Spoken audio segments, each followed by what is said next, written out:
I know we don't want to give away too much with the story, but what draws Corvo and Emily back into a conflict?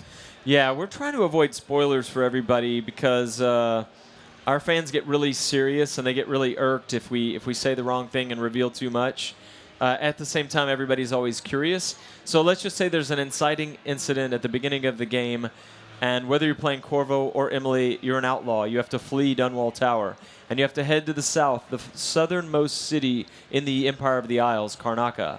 And you track down a series of quirky new targets, and once again, you can play very brutally, or you can literally play the game without being seen or without killing anyone. Those are still very much supported values. So you're on the run, essentially.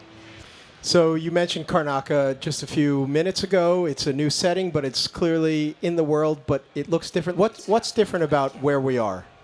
Well, Karnaku is called the Jewel of the South. It's a warmer climate. It's kind of modeled, if Dunwall is modeled after Scotland and England, Karnaku might be modeled after Greece or Spain or Italy. It's like Southern Europe. And so there are warmer beaches there. People go to sun and to recover their health and things like that. And our world is not exactly the real world, but it's kind of like the real world in 1850s.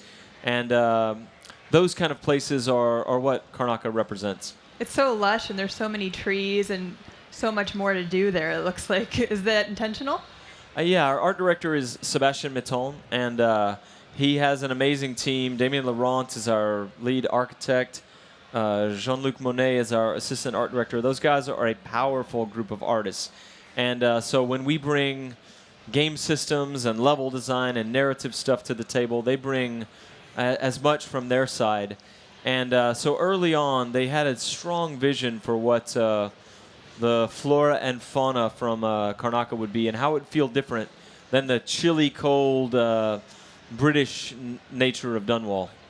We didn't see any rats there, though. I mean, but we did see some really icky bugs. Yeah, so these are blood flies. They nest in corpses, and the more corpses there are, the more blood flies there are. And they hover in a swarm around their nests or around the corpses. And if you get too close to them, you can sneak if you're near them and move slowly, and you won't disturb them. If you get too close, they attack you. But it's a dynamic system. This is something Dinga Bakaba, our lead designer, and I worked out, where with our game design team, if you kill somebody and you leave the body behind and a blood fly finds it, they lay eggs in the body, and another swarm of blood flies eventually will hatch out of the body. So you have another environmental hazard. So it's dynamic. You're encouraged to take the body and deal with it.